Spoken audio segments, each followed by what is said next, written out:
G'day and welcome to my Aussie gardening kitchen. I'm Daz. This is my hot cross bun bread and butter pudding, and I'm going to show you how easy it is to make this beauty.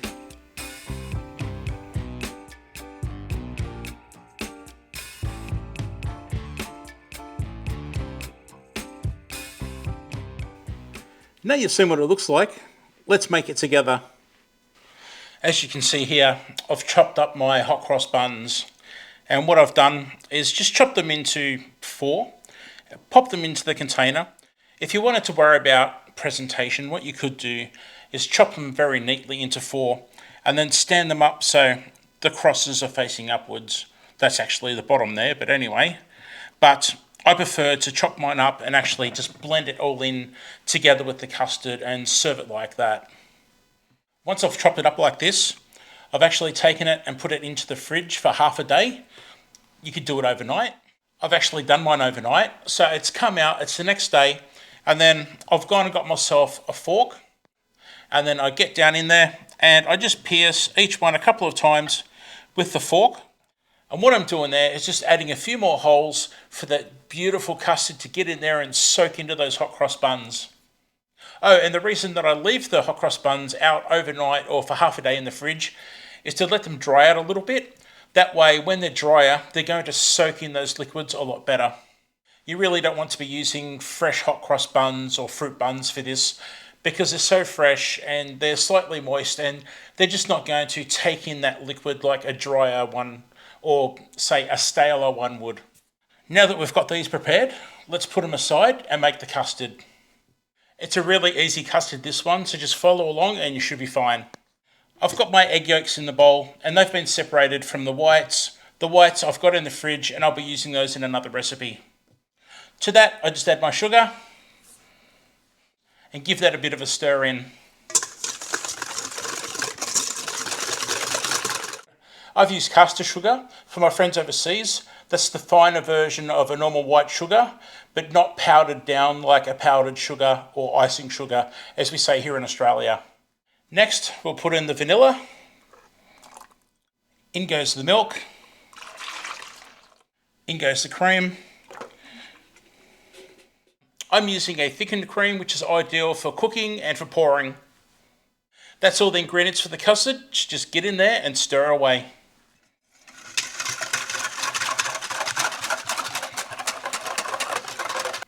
Let's bring those hot cross buns back in and get them filled up with this custard.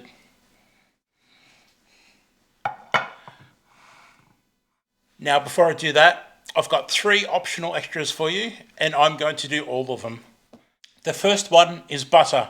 I'm going to put butter on some of the pieces of the hot cross bun mix.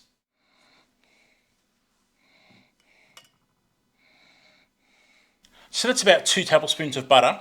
Now, what you could do is melt it first and pour it into the custard mix and stir it into the custard mix. But I just like to have a bit of fun and spread a few chunks here and there. I like doing it this way. I don't know why. It's just the way I've always done it. So I'm doing it this way. But by all means, if you'd like to melt yours, melt your butter. The next thing is homemade jam. This is made from Santa Rosa plums from my orchard and mulberries, mostly mulberries. There's a couple of strawberries in there that were fresh on the day and I just dropped them into the mix. So I'm just going to spread a little bit of jam on some of those pieces. Now here is a totally optional extra. This is my homemade orange powder. Oh, here we go, here we go. Oh, that's crazy good. So if you want to see how I make my vegetable and fruit powders, I do have videos on my channel where I make things like this. And now I'm just going to sprinkle just a tiny little bit over these buns before the custard, just so there's a hint of that orange zest throughout the mix. Beautiful. As soon as I'm finished here, I'll just pop the lid back on and vacuum seal this with the attachment on my vacuum sealer, and that ensures that this is going to stay nice and dry and ready for next time. Just giving the custard a final stir. Let's pour that all over the mix.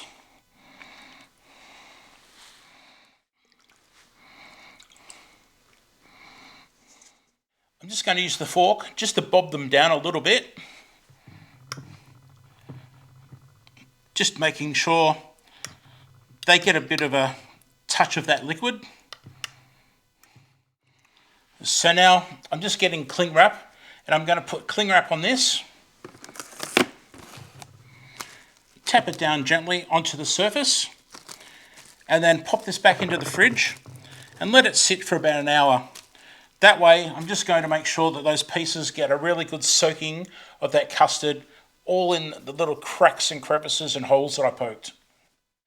I'm off to my messy fridge, which I'm not going to be showing you, and through the magic of YouTube, I'll actually be back in a few seconds, which was just over an hour.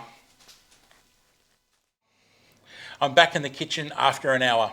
So what happens now is I turn the oven on to 180 degrees Celsius. Fahrenheit is on the screen right now. So what I'm doing now is I'm just going around the container, casserole dish, and just making sure none of the darker parts, such as the crust, the bottom of the crust or the top section with the crust on top, are facing upwards.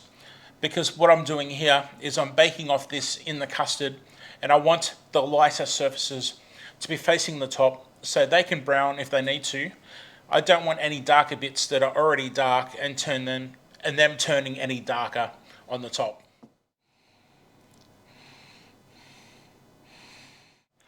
Now this step is totally optional, but I cannot have a baked custard without nutmeg. So I'm sprinkling a little bit of nutmeg over the top of mine. Now it's time to put it in a water bath and get it in the oven. The purpose of the water bath is to stop that egg custard mix from scrambling, curdling, and just looking really terrible. So what I'll do is pour boiling water into the outer container and bring that up to about halfway on the outside of the casserole dish that's got my egg custard mix. Then very carefully, watch the fingers, drag the casserole dish back so you've got an even space all around the sides of it. Now grab something to protect your hands, get it into the oven, be careful of that water that it doesn't splash, and mine will take roughly 30 minutes, 35 minutes. All ovens are different, so please check yours. After about 20-25 minutes, you can grab a fork or a spoon and just push down on top a little bit and see if any liquid comes up. If there's no liquid coming up, you know you're good to go and it's ready to take out of the oven. Anybody else notice that that looks like something?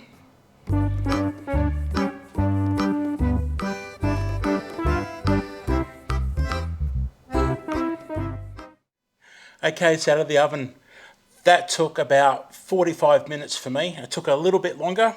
That's fine. All I did was I got the end of a spoon and just gently went in beside one of the pieces of bun and just poked it and just pulled it apart a little bit, and I could see down the bottom there was just a little bit of liquid. That was at about 30 minutes, so I let it go longer, and sure enough, 45 minutes or so, it was ready. So definitely check the timing on your own ovens. There's a couple of ways you could finish this off. One is you could get a jam and put some jam into a saucepan and heat it up, or put it in the microwave, heat it up and make it a little bit runnier and just brush it over the surface. Just dab, dab, dab all over and just get all those crusty bits and all those ridges nice and wet and shiny, and it'll look fantastic. I don't want to do that because I don't want any more jam flavouring in there. We don't want too much jam in our particular one. The other option is to get icing sugar, or powdered sugar as people say overseas, and give it a light dusting on top just for presentation. Not too much because you don't want too much sweetness on top. Or maybe you do. There you go, that'll do. You know what? Let's put a little sprig of mint from the garden, freshly picked of course, just for the photos.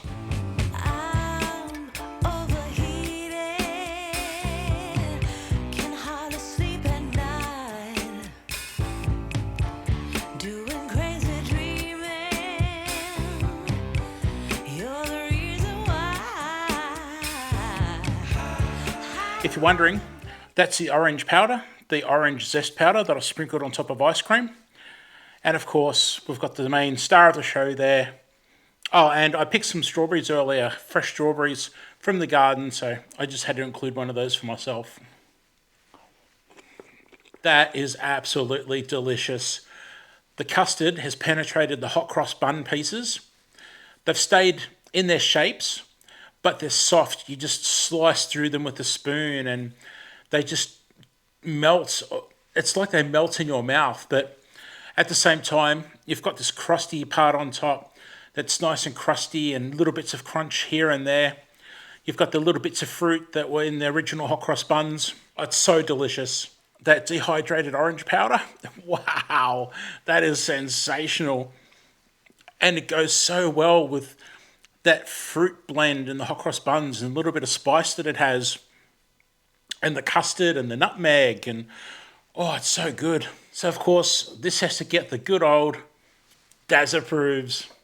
Thank you so much for being here. I do appreciate it. And if you click on this video here, it's going to take you to the video that I did where I made the hot cross buns for this recipe. And also, I'll show you in that video 2 ways of making piping bags so you can pipe the crosses onto your hot cross buns. Thanks always, and hopefully I'll see you in the next video.